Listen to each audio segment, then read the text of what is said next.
बंधुगण खुशी तुमर द्वार रे ठक ठक करने जाउछि। वर्ष वर्ष धरी तुमे जो सुजोग पाई अपेक्षा करिछ एवं कष्ट पाउछ ताहा शेष रे तुम जीवन रे आसी पहुंचीबाको जाउछि।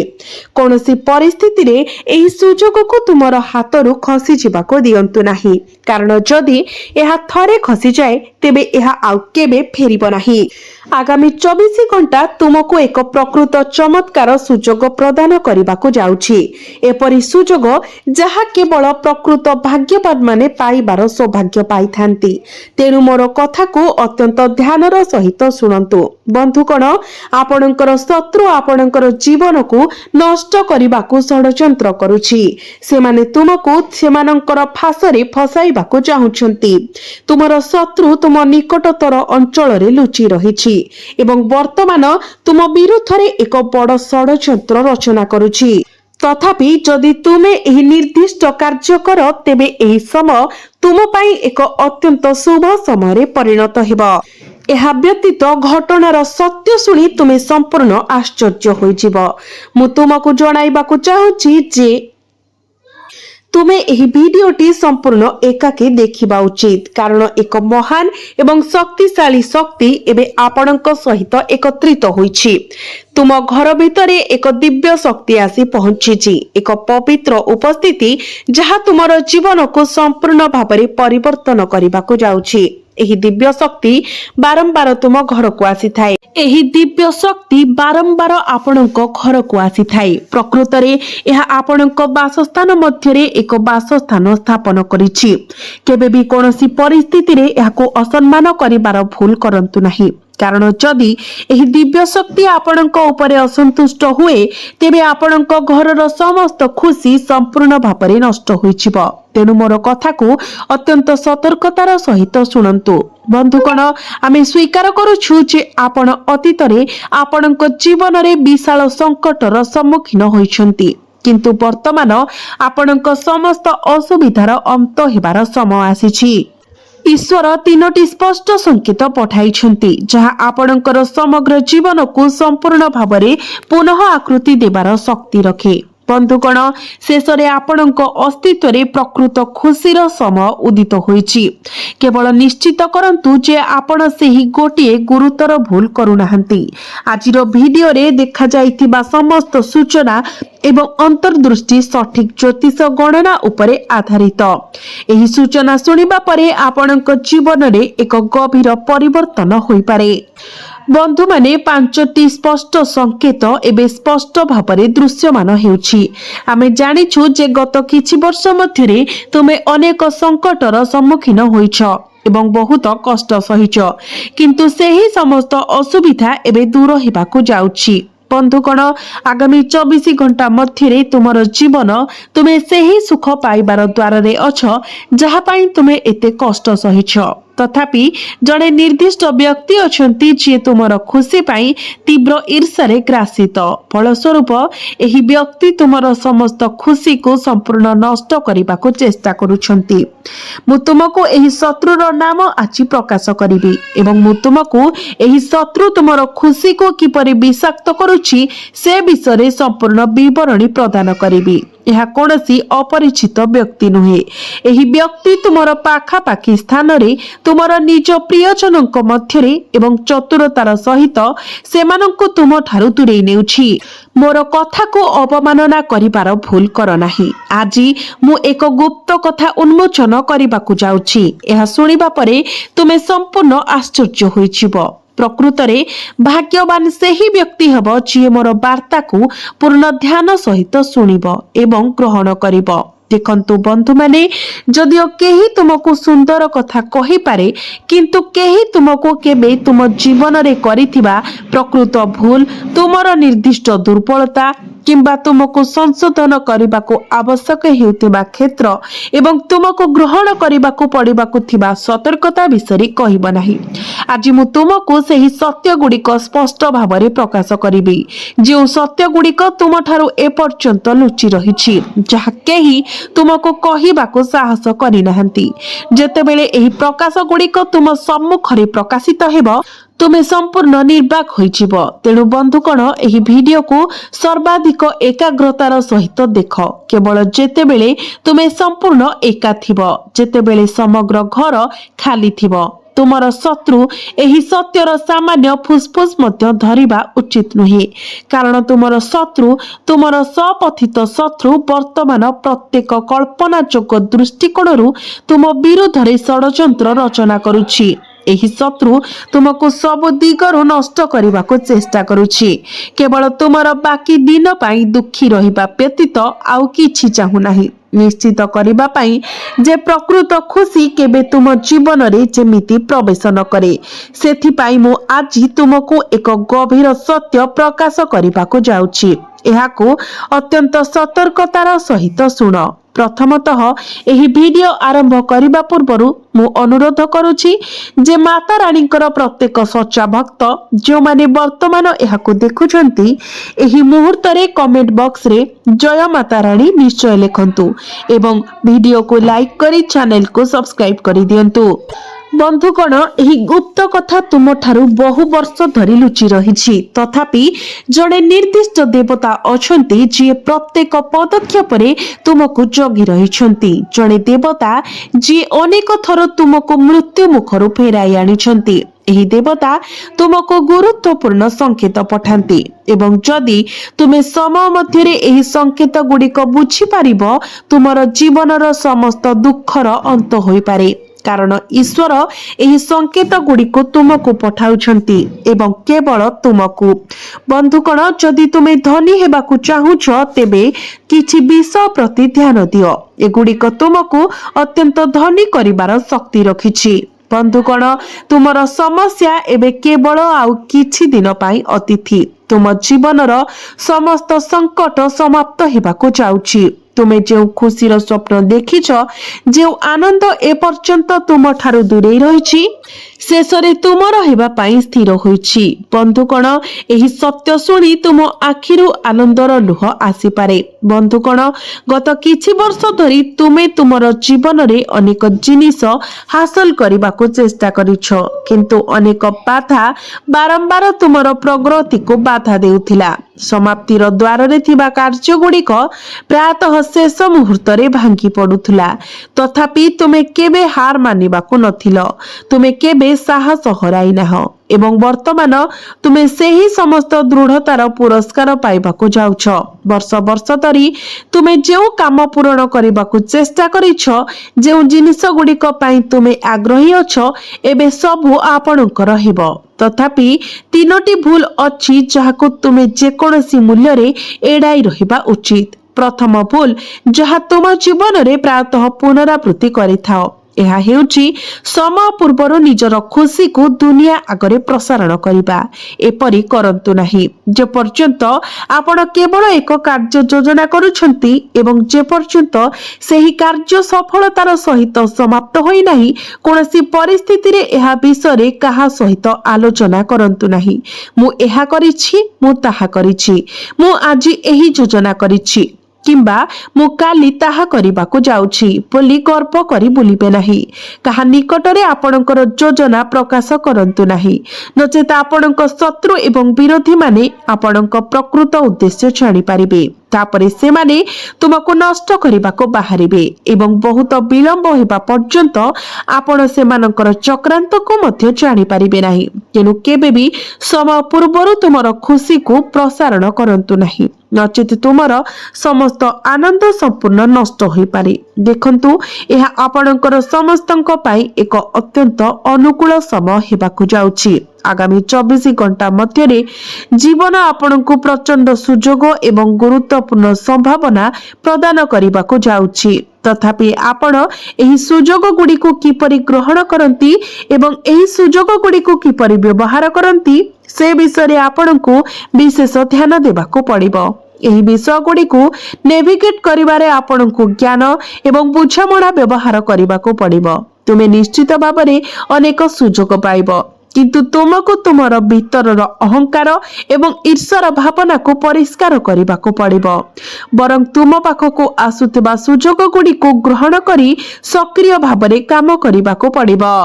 ବନ୍ଧୁମାନେ ଅନ୍ୟମାନଙ୍କର ପ୍ରଗତି ଦେଖି ଈର୍ଷା କରନ୍ତୁ ନାହିଁ। ଯଦି କେହି ତୁମଠାରୁ ଭଲ ପ୍ରଦର୍ଶନ କରୁଛି କିମ୍ବା ତୁମଠାରୁ ବହୁତ ଆଗକୁ ବଢିଛି, ତେବେ କେବଳ ଭାବନ୍ତୁ ନାହିଁ ଯେ ମୁଁ ଠିକ୍ ସେହିପରି କରିବି ଯାହା ସେମାନେ କରୁଛନ୍ତି। ବନ୍ଧୁମାନେ, ଯଦିଓ ତୁମେ ଜଣେ ବ୍ୟକ୍ତିଙ୍କର ସଫଳତା ଦେଖିପାରୁଛ, ତୁମେ ତାଙ୍କ ପାଦରେ ଫୋଟକା ଦେଖିପାରୁନାହଁ। ସେମାନେ ସହ୍ୟ କରିଥିବା ଯନ୍ତ୍ରଣା ଏବଂ ସଂଘର୍ଷ ଏବଂ ସେମାନଙ୍କର ବର୍ତ୍ତମାନ ସ୍ଥିତିରେ ପହଞ୍ଚିବା ପାଇଁ ସେମାନେ ଯେଉଁ ଅପାର କଠିନ ପରିଶ୍ରମ କରିଛନ୍ତି। ତେଣୁ ଏହା ମନେ ରଖନ୍ତୁ, ଯଦି କେହି ଦ୍ରୁତ ଗତିରେ ଆଗକୁ ବଢୁଛନ୍ତି, ତେବେ ଏହା ହେଉଛି କାରଣ ସେମାନେ ସଫଳତାର ସେହି ସ୍ତରକୁ ହାସଲ କରିବା ପାଇଁ ସତର୍କତାର ସହିତ ଯୋଜନା କରିଛନ୍ତି ଏବଂ ଅକ୍ଲାନ୍ତ ପରିଶ୍ରମ କରିଛନ୍ତି। ବନ୍ଧୁଗଣ, ଆଗାମୀ 24 ଘଣ୍ଟା ତୁମକୁ ଉତ୍ସର୍ଗ କରିବା ପାଇଁ ଉତ୍କୃଷ୍ଟ ସୁଯୋଗ ପ୍ରଦାନ କରିବାର ପ୍ରତିଶ୍ରୁତି ରଖିଛି। ତଥାପି ତୁମେ ଏହି ସୁଯୋଗ ଗୁଡ଼ିକୁ ଖୋଲା ହାତରେ ଗ୍ରହଣ କରିବା ଉଚିତ। ସମ୍ପୂର୍ଣ୍ଣ ହୃଦୟରେ ଆଲିଙ୍ଗନ କରିବା। କେବଳ ସେତେବେଳେ ତୁମେ ସେଗୁଡ଼ିକୁ ପ୍ରଭାବଶାଳୀ ଭାବରେ କାର୍ଯ୍ୟ କରିପାରିବ। ଏହା ବ୍ୟତୀତ ସଚେତନ ରୁହ ଯେ ଏହି 24 ଘଣ୍ଟା ମଧ୍ୟରେ ଛୋଟ ମୋଟ ପାରିବାରିକ ମତଭେଦ ସୃଷ୍ଟି ହୋଇପାରେ। ତଥାପି ଯଦି ତୁମେ ଶାନ୍ତ ଭାବରେ ବସି ଜ୍ଞାନ ଏବଂ ବୁଝାମଣା ସହିତ ସମସ୍ୟାର ସମାଧାନ ଉପରେ ଧ୍ୟାନ ଦିଅ, ତେବେ ସମସ୍ତ ମତଭେଦକୁ ସହଜରେ ସମାଧାନ କରାଯାଇପାରିବ। ବନ୍ଧୁଗଣ, ତୁମେ କେବଳ ମନେ ରଖିବା ଆବଶ୍ୟକ ଯେ ଯେତେବେଳେ ଜୀବନରେ କୌଣସି ପ୍ରକାରର ପ୍ରତିକୂଳ ପରିସ୍ଥିତି ଆସେ, ତୁମେ ଶାନ୍ତ ଭାବରେ ବସି ଏହା ଉପରେ ଚିନ୍ତନ କରିବା ଉଚିତ। ଶୀଘ୍ର କାର୍ଯ୍ୟ କର ନାହିଁ। କଠୋର ଚିନ୍ତାଧାରା ପରିହାର କର। ନିଜକୁ କୁହ ନାହିଁ ମୁଁ କେବଳ ଏହା କରିବି କିମ୍ବା ମୁଁ କେବଳ ତାହା କରିବି। ବରଂ ଯେକୌଣସି ସୁଯୋଗ କିମ୍ବା କାର୍ଯ୍ୟ ତୁମ ପାଖକୁ ଆସେ, ତାକୁ ଦୁଇ ହାତରେ ଗ୍ରହଣ କର। ମନେ ରଖ, ତୁମେ କେବେ ବି ଏକ ବଡ଼ କାର୍ଯ୍ୟକୁ ଶୀଘ୍ର ସମାପ୍ତ କରିପାରିବ ନାହିଁ। ତୁମକୁ ସର୍ବଦା ଛୋଟ ଛୋଟ ପଦକ୍ଷେପ ସହିତ ଆରମ୍ଭ କରିବାକୁ ପଡ଼ିବ। ଧୀରେ ଧୀରେ ଆଗକୁ ବଢ଼ିବା ଦ୍ୱାରା ଛୋଟ କାମ ସହିତ ଆରମ୍ଭ କରି ତୁମେ ଶେଷରେ ସହଜରେ ବଡ଼ ଲକ୍ଷ୍ୟ ହାସଲ କରିପାରିବ। ବନ୍ଧୁଗଣ, ଏହା ନୂତନ ଉଦ୍ୟମ ଆରମ୍ଭ କରିବା ପାଇଁ ଏକ ଶୁଭ ସମୟ। ତଥାପି ତୁମକୁ ପ୍ରତ୍ୟେକ କାର୍ଯ୍ୟକୁ ଚିନ୍ତାଶୀଳ ଏବଂ ବିଚକ୍ଷଣ ଭାବରେ କରିବାକୁ ପଡ଼ିବ। ତୁମେ ଯେଉଁ ପ୍ରକଳ୍ପ କରିବାକୁ ଚାହୁଁଛ, ତାହାକୁ ଜ୍ଞାନ ଏବଂ ସତର୍କତାର ସହିତ କାର୍ଯ୍ୟକାରୀ କର। ସର୍ବୋପରି, ଯେପରି ତୁମେ ଭଲ ଭାବରେ ଜାଣ, ଭାଗ୍ୟ ବାରମ୍ବାର ସୁଯୋଗ ପ୍ରଦାନ କରେ ନାହିଁ। ତେଣୁ ଯେକୌଣସି ସୁଯୋଗ ତୁମ ପାଖକୁ ଆସେ, ଯଦି ସୁଯୋଗ ତୁମ ପାଖକୁ ଆସୁଛି, ତେବେ ତାକୁ ଦୁଇ ହାତରେ ଗ୍ରହଣ କର। ଆମେ ଏବେ ଆପଣଙ୍କ ସହିତ ଏକ ଉପାୟ ବାଣ୍ଟିବାକୁ ଯାଉଛୁ। ଯଦି ଆପଣ ଏହାକୁ ଆପଣଙ୍କର ଜୀବନରେ କେବଳ ଥରେ ଅଭ୍ୟାସ କରନ୍ତି, ତେବେ ଆପଣଙ୍କୁ ଏପରି ଖୁସିର ସ୍ତର ପ୍ରଦାନ କରିପାରିବ ଯାହା ଆପଣ କେବେ କଳ୍ପନା ମଧ୍ୟ କରିନାହାନ୍ତି। ଦେଖନ୍ତୁ, ଆମେ ବୁଝୁଛୁ ଯେ ଗତ କିଛି ବର୍ଷ ଧରି ଆପଣ ଆପଣଙ୍କ ଜୀବନରେ ଅପାର ଦୁଃଖ ସହ୍ୟ କରି ଆସିଛନ୍ତି। ଆପଣ ଅନେକ ସଙ୍କଟର ସମ୍ମୁଖୀନ ହୋଇଛନ୍ତି। ତଥାପି ଏପରି କରିବାର ଇଚ୍ଛା ସତ୍ତ୍ୱେ ଆପଣ କାହା ସହିତ ଆପଣଙ୍କର ଦୁଃଖ ବାଣ୍ଟି ପାରିନାହାନ୍ତି। କେହି ଆପଣଙ୍କର ଯନ୍ତ୍ରଣାକୁ ବୁଝିବାକୁ ଚେଷ୍ଟା କରୁଥିବା ପରି ମନେ ହୁଏ ନାହିଁ କିମ୍ବା କେହି ଆପଣଙ୍କର ଅସୁବିଧାକୁ ଦୂର କରିବାକୁ ସକ୍ଷମ ନୁହନ୍ତି। ତଥାପି ଆପଣମାନେ ବୁଝିବା ଉଚିତ ଯେ ଏହି ସମୟ ଯେତେ କଷ୍ଟକର ମନେ ହୁଏ, ଆପଣଙ୍କ ପାଇଁ ଏକ ପ୍ରକୃତ ସ୍ମରଣୀୟ ସମୟ ହେବାର ସମ୍ଭାବନା ଅଛି। ଆଗାମୀ 24 ଘଣ୍ଟା ମଧ୍ୟରେ ଆପଣଙ୍କୁ କେବଳ ଗୋଟିଏ କଥା ମନେ ରଖିବାକୁ ପଡ଼ିବ। ନିଶ୍ଚିତ କରନ୍ତୁ ଯେ ଆପଣଙ୍କର ଶବ୍ଦ କାହାକୁ ଆଘାତ ନ ଦିଏ, କାରଣ ଶବ୍ଦରେ ଅପାର ଶକ୍ତି ଅଛି।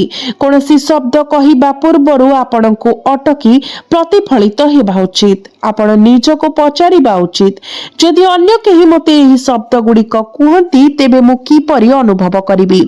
ଯଦି ସେହି ଶବ୍ଦ ଗୁଡ଼ିକ ଶୁଣିବା ମାତ୍ରେ ଆପଣଙ୍କୁ କଷ୍ଟ ବା ଆପତ୍ତି ହୁଏ, ତେବେ ଆପଣ ମଧ୍ୟ ଏପରି ଶବ୍ଦ କାହାକୁ କହିବାରୁ ନିବୃତ୍ତ ରହିବା ଉଚିତ। ନଚେତ୍ ଆପଣ କାହାର ହୃଦୟ ଭାଙ୍ଗିବା କିମ୍ବା ସେମାନଙ୍କୁ କଷ୍ଟ ଦେବା ଆପଣଙ୍କ ପାଇଁ ଭାରି ପଡ଼ିବ। କାରଣ ଶେଷରେ ଜଣେ ମଣିଷ ସର୍ବଦା ନିଜ କର୍ମର ଫଳ ପାଇଥାଏ। केवल कथा किछि साधन करे नाही। जड़े व्यक्ति जीवन रे करुथिबा कर्मर फल पाए। जदि आपण भल काम करिसंती तेबे जीवन रे जेते भूल निष्पत्ति नियंतु ना काहेकि आपणकर भल कर्मर पुरस्कार आपणकु मिलिबो। आपण जेते भूल करंतु ईश्वर केबे भी आपणक उपरे क्षतिकारक किछि हेबाकु देबे नाही, कारण आपण निजे केबे भूल कार्य रे लिप्त होई नाहंती। तेनु ईश्वर निश्चित करिवे जे आपणक सहित केवल भल घटना घटिबो। बंधुगण, आपणकु केवल सठिक मुहूर्त पाई अपेक्षा करिबाकु पड़िबो।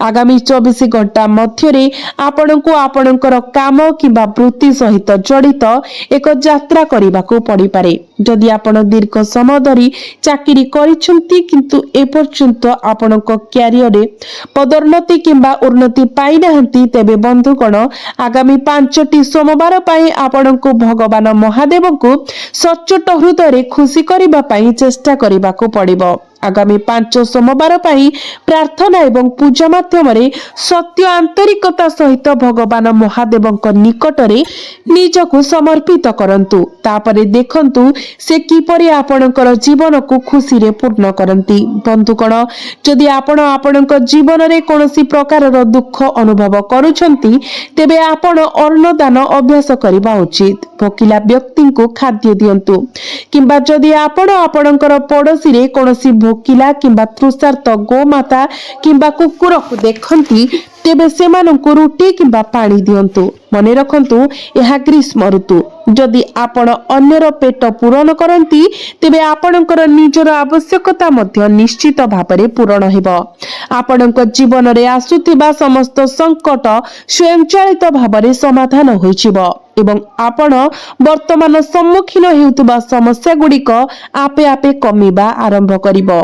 बंधुगण, यही आगामी 24 घंटा मध्यरे आपण एपरी परिस्थितिर सम्मुखीन होई पारंती जेउठारे अपार प्रयास एवं कठिन परिश्रम करिबा सत्वे आपणकर किछि कार्य असंपूर्ण रहि जाए। बंधुगण, आपणकर सर्वोत्तम प्रयास सत्वे किछि कार्य संपूर्ण हेबा समय अटकी जाई पारे किंबा भूल होई जाई पारे। तेनु आपणको गोटिए कथा प्रति विशेष ध्यान देबाको पड़िबो। साहस हरांतु नाही। जदि कोनोसी कार्य अटकी जाए किंबा बंद होई जाए तेबे केवल सच्चोट हृदय सहित काम जारी रखंतु। आपण निसंदेह रे आपणकर प्रयास रे सफलता पाइबे एवं सकारात्मक फलाफल पाइबे। आपण को हार मानिबा उचित नुहे। मने रखंतु उत्थान पतन जीवनर एक अविच्छेद्य अंश। केतेबेले तुमर कार्य सफल हेबो आउ केतेबेले विफल हेबो, केतेबेले तुमे सफलता पाइबो आउ केतेबेले तुमे पाइबो नाही। तथापि जीवन रे प्रकृत रे सफल हेउतिबा व्यक्ति ही हेउछंती जे एक सच्चोट एवं आंतरिक हृदय सहित कठिन परिश्रम करि चली थाए एवं जे माने आगको बढ़िबा पई संपूर्ण हृदय सहित कठिन परिश्रम करंती सफलता निसंदेह रे सेमानक पाद तळकु आसीबो। तेणु तुमे सर्वदा सच्चोट एवं पवित्र हृदय सहित काम करिबाकु चेष्टा करिबा उचित। अन्य मानक उपरे ध्यान दियो नाही, जेतु सेमाने यह कहउछंती मो मध्य सेही परि करिबाकु पड़िबो भाबिबार फासरे पड़ंतु नाही, बरं निज भितरे थिबा जे कोनोसी प्रतिभा किंबा शक्ति को आपणकर अनन्य शक्ति भाबरे चिन्हट करंतु एवं एहाकु आहुरी परिष्कार करिबा पई निजर प्रयास को व्यवहार करंतु। तापरे देखंतु जे सफलता आपणकर पाद तळकु किपरि आसुछि। जे माने एक नूतन व्यवसाय आरंभ करूछंती किंतु भय जर्जरित सेमाने कार्य समाप्त हेबो कि नहीं किंबा सेमाने सेमानक वाणिज्य रे सफलता पाइबे कि नहीं से विषय चिंतित। जदि एपरि नकारात्मक चिंताधारा तुम मन को घोड़ाई देउछि तेबे तुमे लगातार 5टी मंगलवार पर्यंत निरंतर हनुमान चालीसा पाठ करिबा उचित। यह करिबा द्वारा प्रभु हनुमान आपणक जीवन को आनंद एवं खुशी रे परिपूर्ण करिवे एवं आपणकर समस्त समस्या एवं संकट आपे आपे दूर होइछिबो।